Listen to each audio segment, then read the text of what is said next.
Good morning बच्चों। आज के इस वीडियो सेशन में हम लोग वन वर्ड सब्स्टिट्यूशन के प्रैक्टिस की बात करेंगे। ये वन वर्ड सब्स्टिट्यूशन के प्रैक्टिस का ये दूसरा वीडियो सेशन होगा।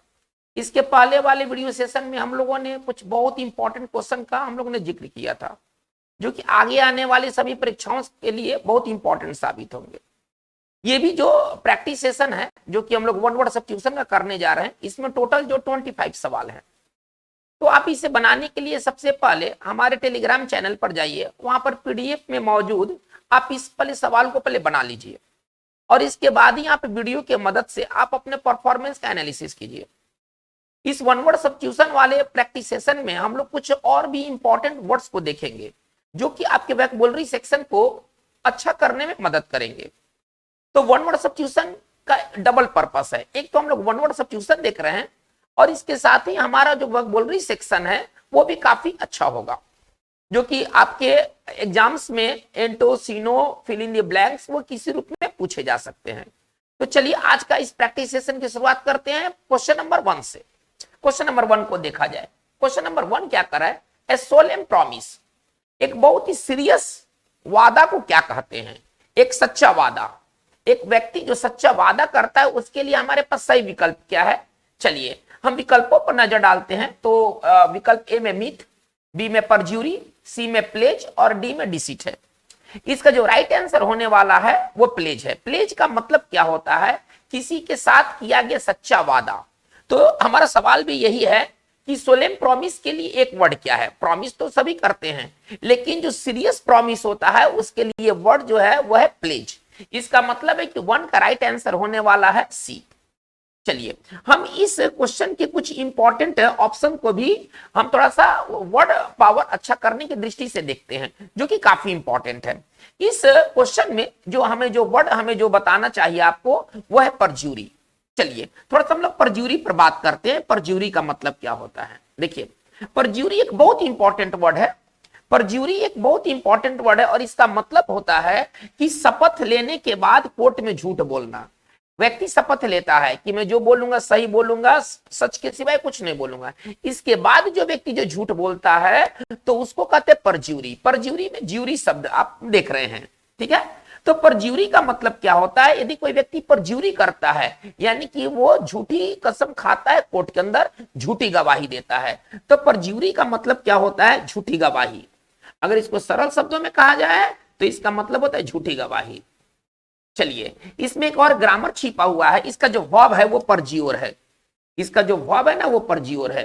और परज्योर का अगर हम प्रयोग करते वाक्य में तो अपने साथ ये रिफ्लेक्सिव प्रोनाउन लेता है, यानी कि परज्योर अकेले नहीं आता है, परज्योर के साथ हम लोग रिफ्लेक्सिव प्रोनाउन का यूज करते हैं। अगर हमें एक वाक्य लिखना है, जैसे आप इस वाक्य को देखें,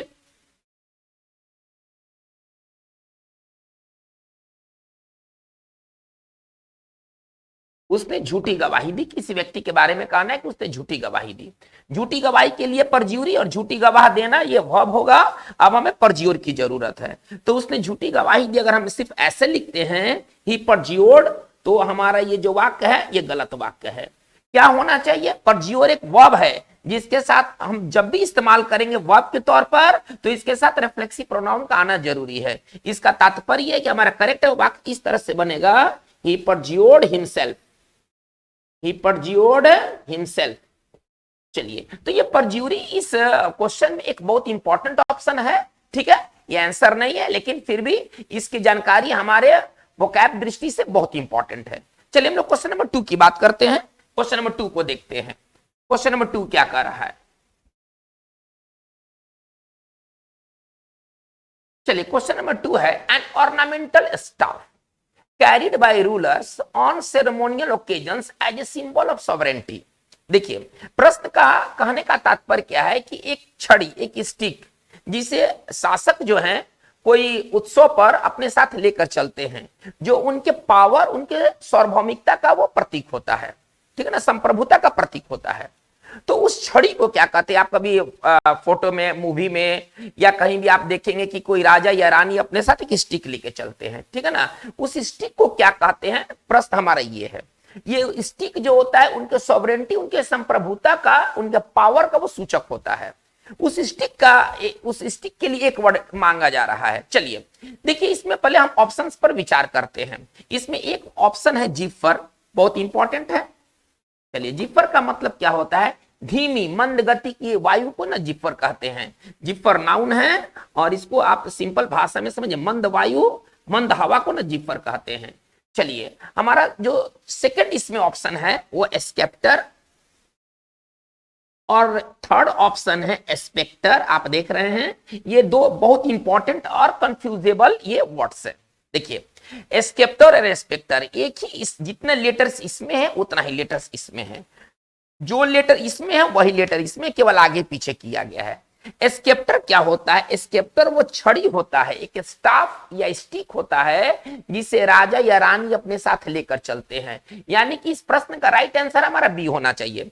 सेकंड का आंसर जो होगा वो बी होगा। चलिए, लेकिन हम इसके बाकी जो दूसरे ऑप्शन है उस पर भी ध्यान देते हैं। स्पेक्टर क्या होता है? किसी व्यक्ति का जो छाया या भूत जो होता है ना, उसको हम स्पेक्टर कहते हैं। स्पेक्टर को अगर सिंपल भाषा में कहा जाए तो इसका मतलब होता है घोस्ट, ठीक है ना। भूत छाया को हम स्पेक्टर कहते हैं। किसी व्यक्ति का भूत या छाया जो होता है ना, उसका स्पेक्टर कहलाता है। चलिए, तो स्पेक्टर का मतलब हम लोग क्या समझते हैं? एक ऑर्नामेंटल स्टिक होता है जिसे राजा या रानी अपने साथ लेकर चलते हैं। इसका जो शुद्ध अगर हिंदी की बात करें तो इसका शुद्ध हिंदी होता है राजदंड, राजा का डंडा, ठीक है ना। राजा का डंडा उसका पावर का प्रतीक होता है। चलिए, हम लोग क्वेश्चन नंबर थर्ड की ओर मूव करते हैं। क्वेश्चन नंबर थर्ड देखा जाए।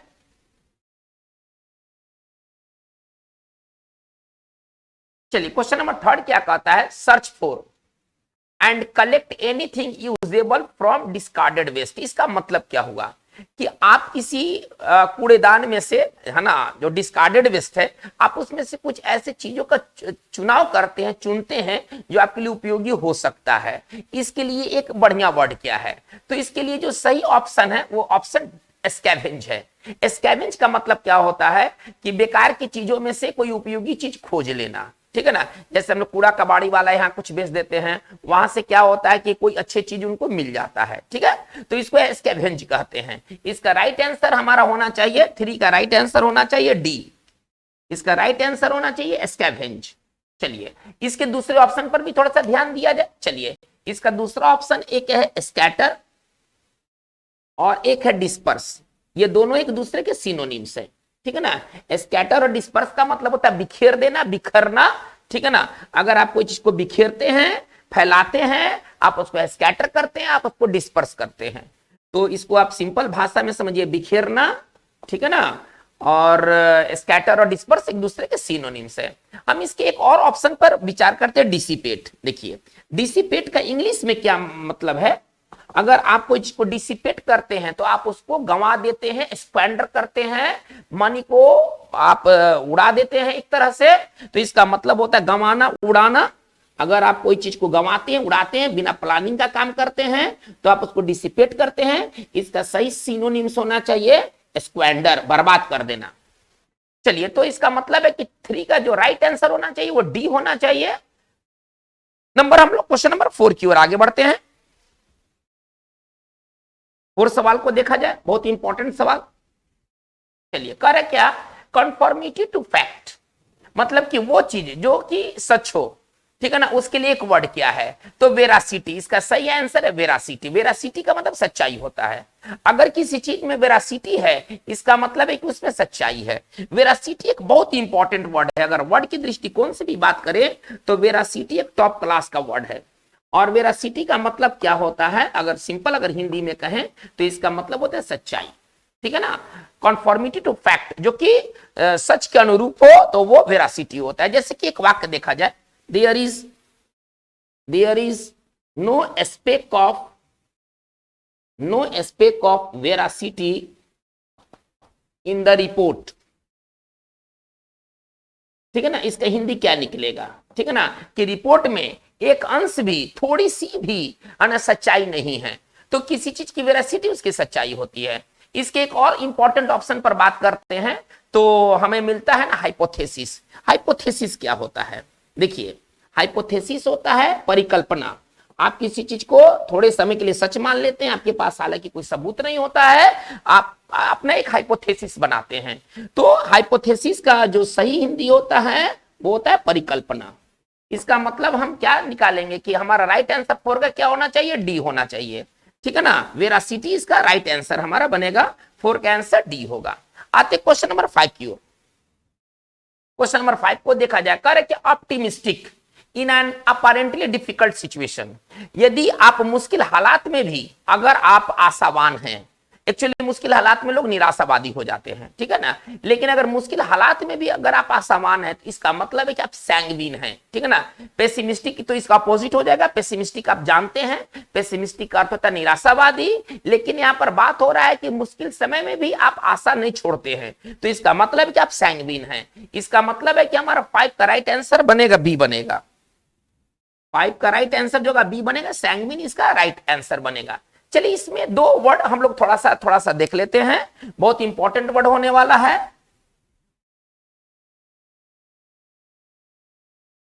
चलिए एक वर्ड इसमें दिया गया है सैलो, आप थोड़ा इस वर्ड पर ध्यान दिया जाए।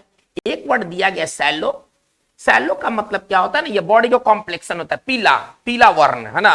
कुछ प्रजातियों के जो शारीरिक जो कॉम्प्लेक्शन होते हैं वो सैलो कॉम्प्लेक्शन के होते हैं। तो सैलो एक बढ़िया सिनोनिम वर्ड है और इसका साइनो हो जाएगा येलोविश, लेकिन ये बॉडी के कॉम्प्लेक्शन के लिए ऐसा होता है ना, शरीर के रंग के लिए होता है, हम कह सकते हैं सैलो कॉम्प्लेक्शन। चलिए एक वर्ड मैं आपको अपने तरफ से देना चाहता हूं जो कि आपके लिए इंपॉर्टेंट होगा। देखिए एक वर्ड ये सैलो है, दोनों कितने करीब वर्ड हैं आप इस पर ध्यान दिया जाए। ये सैलो का मतलब पीला होता है और ये सैलो का मतलब सतही होता है। अगर कुछ सैलो है तो छिछला लेवल पर है, नीचे गहराई में नहीं गया है, वो ऊपर ऊपर है। तो इसका सिनोनिम्स की अगर हम बात करें तो इसका सिनोनिम्स क्या होना चाहिए, इसका सिनोनिम्स होना चाहिए सुपरफिशियल। सुपरफिशियल का भी अर्थ होता है सतही। तो यदि कोई चीज सैलो है अथवा सुपरफिशियल है, यानी कि वो ऊपर ऊपर पे है, वो गहराई में नहीं गया है। चलिए तो ये क्वेश्चन नंबर 5 का राइट आंसर बी बनेगा, और ये सैलो और सैलो 2 बहुत ही कंफ्यूजेबल वर्ड्स हैं। चलिए नंबर आते हैं क्वेश्चन नंबर 6 की ओर।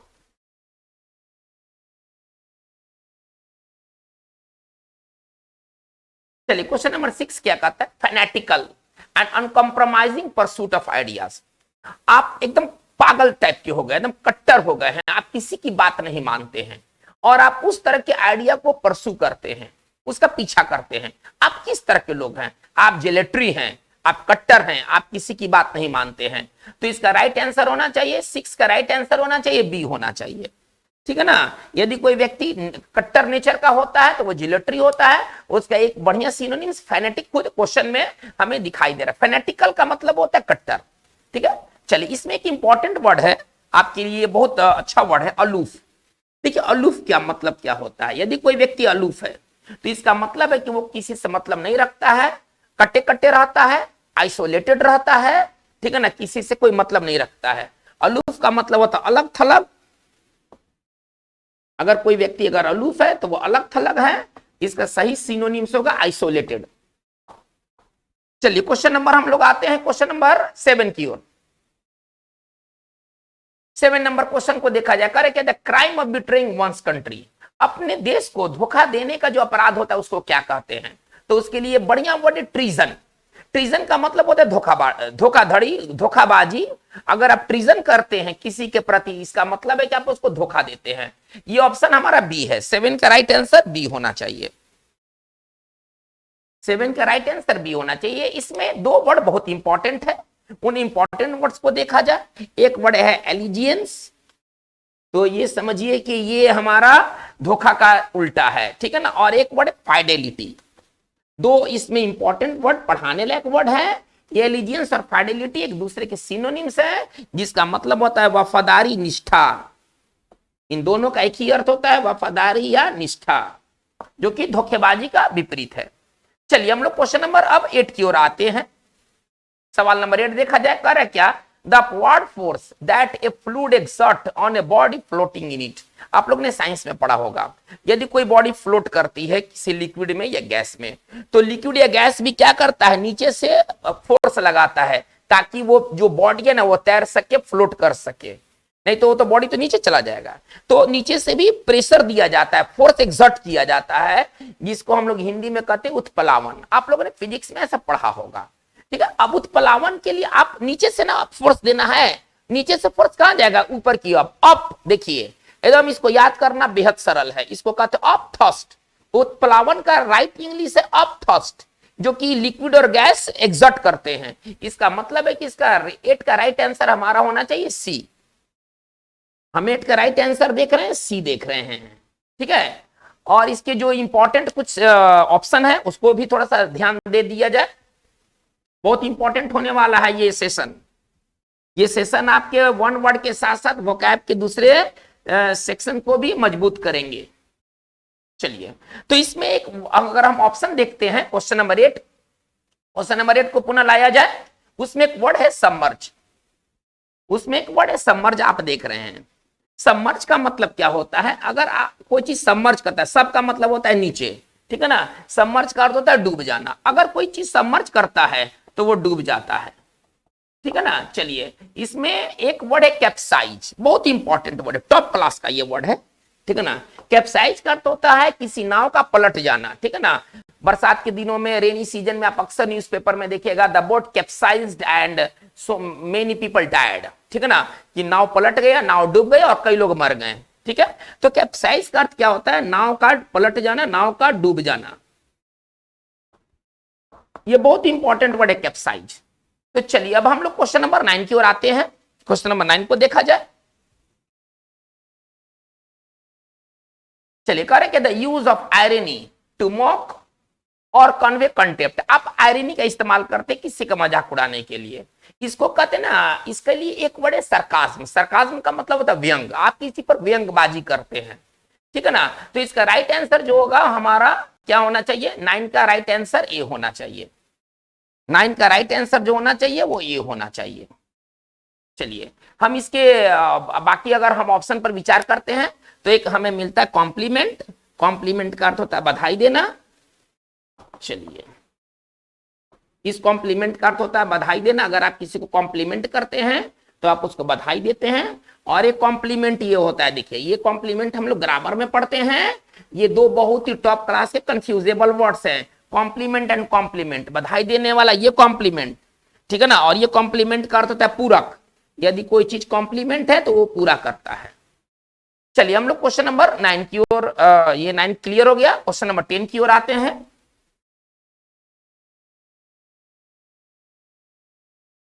क्वेश्चन नंबर 10 को देखा जाए, कर क्या ए सीध for a blade of A sword, यानी कि तलवार रखने के म्यान को क्या कहते हैं। इसमें पूछा गया है कि तलवार रखने का जो म्यान है उसके लिए क्या वर्ड है, उसके लिए वर्ड है स्कैबोर्ड, ठीक है ना। ऑप्शन ए होगा, 10 का राइट आंसर जो होगा वो ए होगा, इसका बार्ड इसका राइट आंसर होना चाहिए, ठीक है ना। चलिए, इसके एक बहुत इंपॉर्टेंट ऑप्शन है, थोड़ा उस पर भी ध्यान दे दिया जाए, डाइवल्ज। टॉप क्लास का ये वर्ड है। डाइवल्ज का मतलब क्या होता है ना, भेद खोल देना। यदि आप किसी के रहस्य को खोलते हैं तो आप उसको डाइवल्ज करते हैं। इसका सिनोनिम्स क्या हो जाएगा, रिवील। इसका सिनोनिम्स हो जाएगा रिवील, डिस्क्लोज। और ये भेद खोलने के लिए वर्ड का इस्तेमाल होता है, ठीक है ना। रहस्य भेदन करना, भेद खोलना, सरल भाषा में कहें तो भेद खोलना, ठीक है। चलिए, इसमें एक वर्ड एक्सपोज। अगर आप किसी को एक्सपोज करते हैं, आप उसका पर्दाफाश करते हैं, सबके सामने आप उसे दिखा देते हैं, ठीक है ना। तो इसका राइट ही हिंदी होता है पर्दाफाश करना। चलिए, नंबर आते हैं नंबर 11 की ओर। क्वेश्चन नंबर 11 देखा जाए, correct a person incline to question और डाउट एक्सेप्टेड ओपिनियन। एक व्यक्ति जो कि एक्सेप्टेड ओपिनियन पर डाउट करे, एक वैसी मान्यता जिसको स्वीकार कर लिया गया उस पर वो सवाल करे, इसको क्या कहते हैं, इसको कहते हैं स्केप्टिक। स्केप्टिक वो होते हैं जो संशय करते हैं, संशयवादी होते हैं। नहीं, तो इसका मतलब है कि 11 का राइट आंसर हमारा बी होना चाहिए। 11 का राइट आंसर हमारा बी होना चाहिए। स्केप्टिक वो होते हैं जो कि किसी के ऊपर संदेह करते हैं। चलिए, हम लोग क्वेश्चन नंबर 12 की ओर आगे बढ़ते हैं। क्वेश्चन नंबर 12 क्या कहता है, a feeling of intense longing for something. आप किसी चीज के लिए बहुत ज्यादा इच्छा करते हैं, ठीक है ना, बहुत ज्यादा आह भरते हैं, उसको आप चाहते हैं कि वो चीज आपके पास हो, इंटेंस फीलिंग आप रखते हैं उसके लिए। इसके लिए सही ऑप्शन है वो बी है, यर्निंग, ठीक है ना। आप यर्न करते हैं, मतलब आप उसकी अभिलाषा रखते हैं, आप उसकी चाह रखते हैं, जो कि शायद आपको प्राप्त होने वाला है नहीं। तो 12 का राइट आंसर होना चाहिए बी होना चाहिए। 12 का राइट आंसर होगा वो बी होगा। चलिए इसमें हम बात को हम आगे बढ़ाते हैं। एपैथी इसमें एक बढ़िया ऑप्शन है जिसे मुझे बताने की जरूरत है। एपैथी का मतलब क्या होता है? अगर आप किसी के प्रति एपैथी रखते हैं, आप उसके प्रति इंडिफरेंस रखते हैं, उदासीनता रखते हैं, ठीक है ना, आप उदासीनता की भाव रखते हैं, आप में लैक ऑफ इंटरेस्ट होता है, कोई रुचि आप नहीं दिखलाते हैं, ठीक है ना। अगर आप में किसी चीज के प्रति एपैथी है, इसका मतलब है कि आप उसके प्रति रुचि नहीं रखते हैं। तो आप इसके लिए जो सरल हिंदी होगा वो होगा उदासीनता, और इसका सिनोनिम्स हो जाएगा इंडिफरेंस। इसका एक बढ़िया सिनोनिम्स हो जाएगा इंडिफरेंस। चलिए हम लोग क्वेश्चन नंबर 13 की ओर मूव करते हैं। क्वेश्चन नंबर 13 को देखा जाए।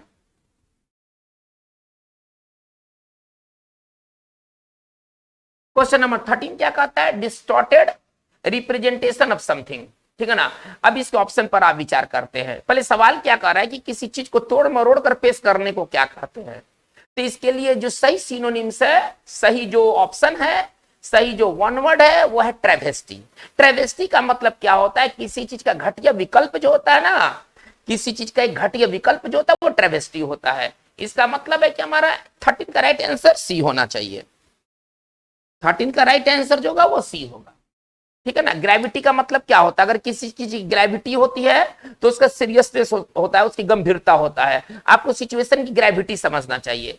ये इंग्लिश में ग्रेविटी का बहुत ज्यादा इस्तेमाल होता है, ठीक है ना। किसी सिचुएशन की गंभीरता को समझने की जरूरत है, तो ग्रेविटी व्यक्ति स्पोकन में बहुत ज्यादा इस्तेमाल करता है। चलिए हम लोग आगे बढ़ते क्वेश्चन नंबर 14 की ओर। क्वेश्चन नंबर 14 देखा जा रहा है कि one who loads and unloads ship, जो जहाज पर माल चढ़ाए और माल उतारे उसको क्या कहते हैं? उस व्यक्ति को क्या कहते हैं जो माल लादे या माल उतारे, उसको क्या कहते हैं? माल लादने और उतारने वाले के लिए सही जो ऑप्शन है वह स्टीवडोर, ठीक है ना। स्टीवडोर वो होते हैं जो कि माल चढ़ाते हैं और माल उतारते हैं। इसका राइट आंसर क्या होना चाहिए? 14 का राइट आंसर सी होना चाहिए। 14 का राइट आंसर सी होना चाहिए। चलिए इसमें एक वर्ड बहुत इंपॉर्टेंट है आपके लिए और वह है रेटिसेंट। इस रेटिसेंट को थोड़ा सा समझा जाए। रेटिसेंट टॉप क्लास का वर्ड है। देखिए यदि कोई व्यक्ति रेटिसेंट है, इसका मतलब है कि वो कम बोलता है, बहुत ही कम बोलता है। मतलब आप उससे जितना पूछेंगे आपने खाना खाया क्या, हाँ बस इतना का चुप हो जाएगा। आपने इस काम को किया क्या, नहीं बस इतना का चुप हो जाएगा। वो बहुत कम बोलता है। तो अल्पभाषी को, यदि कोई व्यक्ति अगर अल्पभाषी है, ज्यादा नहीं बोलता है, ठीक है ना, रिजर्व रखता है अपने आप को, तो वो रेटिसेंट है। ये टॉप क्लास का वर्ड है। इसका सिनोनिम्स हो जाएगा रिजर्व्ड, ठीक है ना। अल्पभाषी जो बहुत ज्यादा नहीं बोले। अब बहुत ज्यादा बोलने वाले के लिए भी बहुत ज्यादा वर्ड्स हैं। यदि व्यक्ति जो बहुत ज्यादा बोले उसके लिए क्या क्या वर्ड है? Out spoken. चलिए इसके एंटोनिम्स की बात कर रहा हूं। वॉल्यूबल, ये बहुत ज्यादा बोलते हैं। गैरुलस, ये बहुत बकबक बोलते हैं, बेकार की बात बोलते हैं। ग्लीब, ये फर्राटेदार बोलते हैं और ज्यादा बोलते हैं।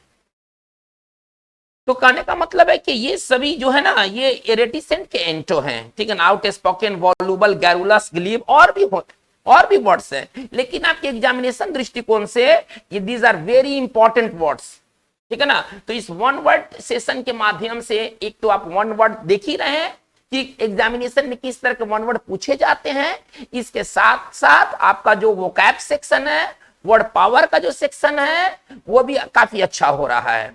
ये सब परीक्षाओं में पूछे जाने वाले वर्ड्स हैं, आप ऐसा समझिए। ये फ्रीक्वेंटली आस्क्ड ये वर्ड्स हैं, तो इनको बार बार पढ़िएगा, आपको ये कई तरह से बेनिफिट पहुंचाएंगे। चलिए हम लोग क्वेश्चन नंबर आते हैं, क्वेश्चन नंबर 15 की ओर। चलिए कह रहे कि वन हू वैल्यूज प्रैक्टिकलिटी, ठीक है ना, जो कि प्रायोगिकता को महत्व दे, वैल्यू प्रैक्टिकलिटी को दे, प्रैक्टिकल आदमी हो, उसके लिए एक वर्ड है प्रैग्मेटिक। यदि कोई व्यक्ति प्रैग्मेटिस्ट है, यानी कि वो प्रयोगवादी है, वो चीजों को प्रैक्टिकल वे में देखता है, राइट आंसर क्या होना चाहिए? 15 का राइट आंसर बी होना चाहिए। प्रैग्मेटिस्ट वो होते हैं जो चीजों को प्रैक्टिकल वे में देखते हैं, ठीक है ना। चलिए हम आगे बढ़ते हैं क्वेश्चन नंबर 16 की ओर। क्वेश्चन नंबर 16 देखा जाए, करे क्या? That which is away from centre, जो सेंटर से दूर हो, ठीक है ना। इसके लिए एक वर्ड है एक्सेंट्रिक। लेकिन एक्सेंट्रिक का ना इंग्लिश में बहुत ज्यादा इस्तेमाल होता है। ये तो एक टेक्निकल वर्ड यहां पूछा गया है, ठीक है ना, कि वो चीजों की सेंटर से दूर होता है उसके लिए क्या वर्ड है, तो उसके लिए एक्सेंट्रिक वर्ड है। लेकिन एक्सेंट्रिक का मूल अर्थ क्या होता है, चलिए इसके मूल अर्थ की ओर हम आते हैं। एक्सेंट्रिक, हालांकि इसका राइट आंसर जो होगा वो एक्सेंट्रिक होगा। 16 का राइट आंसर जो होने वाला है वो डी ऑप्शन होने वाला है, एक्सेंट्रिक। लेकिन एक्सेंट्रिक का रियल अर्थ क्या होता है, थोड़ा उसको देखा जाए। ये रियल अर्थ नहीं होता है जो कि सेंटर से दूर हो, ये तो टेक्निकल क्वेश्चन है। रियल इसका अर्थ क्या होता है, यदि कोई व्यक्ति अगर एक्सेंट्रिक नेचर का है,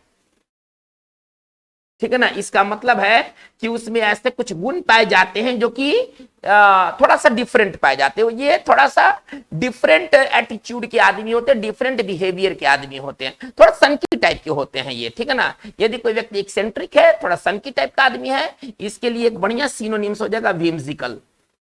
व्हिमसिकल ये थोड़ा सा अपने आप में ना एक एबनॉर्मल हैबिट बना के रखते हैं, ठीक है ना, इनका हैबिट आम लोग फॉलो नहीं करते हैं। तो इसके लिए एक वर्ड हम कहें झक्की, सनकी, आप इसको जो समझ लें। चलिए, तो ये बहुत इंपॉर्टेंट वर्ड है। आगे हम लोग बढ़ते हैं 17 की ओर। क्वेश्चन नंबर 17 देखा जाए। क्वेश्चन नंबर 17 क्या करे, स्टडी ऑफ ट्यूमर्स। ट्यूमर के स्टडी को क्या कहते हैं, ट्यूमर के अध्ययन को क्या कहते हैं, बहुत फेमस ये क्वेश्चन है। और इसका राइट आंसर होना चाहिए ऑन्कोलॉजी। ऑन्कोलॉजी में हम कैंसर संबंधी चीजों का अध्ययन करते हैं। कैंसर भी क्या ट्यूमर है, तो इस 17 सवाल का हमारा सही जवाब ए होना चाहिए। ऑन्कोलॉजी में ना हम लोग ट्यूमर या कैंसर का अध्ययन करते हैं। चलिए, इटिमोलॉजी, एक ऑप्शन और ऑप्शन पर विचार किया जाए। इटिमोलॉजी, ये पिछले वीडियो पर भी बात हुआ था। इटिमोलॉजी में हम किसका अध्ययन करते हैं, तो शब्द उत्पत्ति, कोई शब्द कैसे उत्पन्न हुआ, ठीक है ना, कोई शब्द कैसे बना, इसके अध्ययन करते हैं इटिमोलॉजी में। तो शब्द की उत्पत्ति का अध्ययन किसमें किया जाता है, इटिमोलॉजी में। इसमें शब्द उत्पत्ति का अध्ययन करते हैं कि कोई शब्द कैसे उत्पन्न हुआ, ठीक है ना। चलिए, ऑर्निथोलॉजी एक और बढ़िया ऑप्शन है। ऑर्निथोलॉजी ये सभी परीक्षाओं में पूछे जाने वाला ये ऑप्शंस हैं। ऑर्निथोलॉजी में किसका अध्ययन होता है, पक्षी का, बर्ड्स का। बर्ड्स का जो अध्ययन होता है ये कहलाता है ऑन्कोलॉजी। चलिए, क्वेश्चन नंबर आते 18 की ओर। क्वेश्चन नंबर 18 को देखा जाए। Correct, excessive desire to work. एक आदमी के पास ना जरूरत से ज्यादा इच्छा है काम करने का, वो काम और काम करना चाहता है, ठीक है ना। एर्गो, एर्गो का मतलब ना वर्क से रिलेटेड है, इसका मतलब एर्गोमानिया, मानिया का मतलब सनक। एक व्यक्ति को सनक सवार हो गया, वो सिर्फ काम काम काम करना चाहता है और कुछ भी नहीं, तो उसको कौन सा मानिया हो गया, एर्गोमानिया। इसका मतलब है कि क्वेश्चन नंबर 18 का आंसर जो होगा वो डी बनेगा। क्वेश्चन नंबर 18 का आंसर डी होगा। इसमें एक और इंपॉर्टेंट ऑप्शन है, थोड़ा इसको देख लिया जाए, तो ये वर्ड इंसोमानिया। चलिए, इंसोमानिया में क्या होता है भाई, इसमें नींद नहीं लगता है। अगर कोई व्यक्ति इंसोमानिया का शिकार हो गया है, यानी कि उसकी नींद गायब हो चुकी है, ठीक है, तो अनिद्रा की जो बीमारी होती है, नींद नहीं लगने की बीमारी होती है, वो इंसोमानिया कहलाता है। चलिए, हम लोग आते हैं क्वेश्चन नंबर 19 की ओर। क्वेश्चन नंबर 19 को देखा जाए। मैनिया फॉर ट्रैवल, इसको न केवल घूमने का सनक सवार है, केवल घूमना चाहता है। तो ड्रोमो, ड्रोमो का अर्थ घूमने से है। इसका मतलब है कि हमारा राइट आंसर क्या होना चाहिए, राइट आंसर डी होना चाहिए। बच्चों, उसके थोड़ा सा जो डी है ना, उसको बी थोड़ा सा दिखाया गया है, ठीक है ना, आप उसको डी बना लीजिएगा, ठीक है ना। ये थोड़ा सा टेक्निकल थोड़ा सा मिस्टेक्स हो जा रहे हैं बार बार, कोशिश ये किया जाएगा कि ये टेक्निकल मिस्टेक आगे के दिनों में ना हो, ठीक है ना। लेकिन मैं आपको ऑप्शन पढ़ के सुना रहा हूं, इसका राइट आंसर ड्रोमोमानिया होना चाहिए।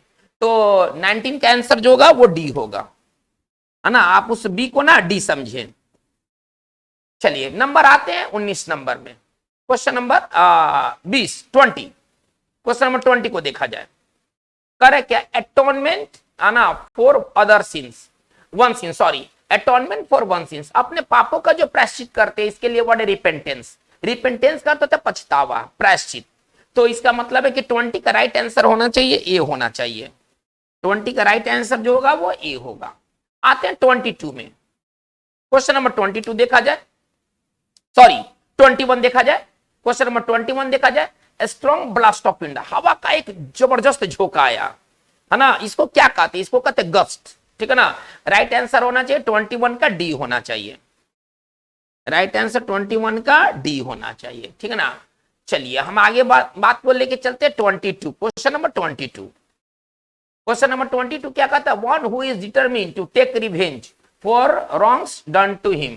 एक व्यक्ति जो कि बदला लेना चाहता है, वो कौन सा व्यक्ति है? वो व्यक्ति विंडिक्टिव होता है। विंडिक्टिव वो होते हैं जो बदला लेने के प्रति आतुर होते हैं। इसका मतलब है कि हमारा राइट आंसर क्या होना चाहिए? ए होना चाहिए। 22 का राइट आंसर जो होगा वो ए होगा। चलिए आते हैं क्वेश्चन नंबर 23। क्वेश्चन नंबर 23 को देखा जाए, man devoid of kind feeling and sympathy. एक आदमी जिसमें कि दयालुता वाली कोई भावना ही नहीं हो, उसको कहते कैलस। कैलस मतलब निर्दयी, मर्सीलेस। यदि कोई व्यक्ति कैलस है, इसका मतलब है कि उसमें दया की कोई अंश मात्र भी भावना नहीं है, वो कठोर है। तो इसका राइट आंसर 23 का राइट आंसर होना चाहिए नंबर बी। लेकिन आगे जाने से पहले इसके दो ऑप्शन पर विचार किया जाए। इसके दो ऑप्शंस बहुत इंपॉर्टेंट हैं।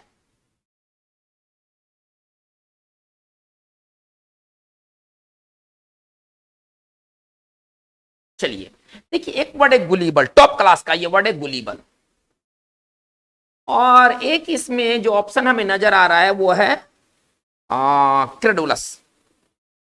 चलिए ये गुलीबल और क्रेडुलस को थोड़ा सा देखा जाए। देखिए गुलीबल वो होते हैं जो किसी की बात को सच मान लेते हैं, है ना। ये बहुत भोले भाले लोग होते हैं, ये किसी की बात को तुरंत मान लेते हैं और उस बात का टेस्ट नहीं करते कि बात सही कि गलत है। तो बहुत ही भोला भाला जो व्यक्ति होता है, ठीक है ना, वो गुलीबल होता है। तो मतलब भोला, इसको सिंपल भाषा में कहिए तो भोला।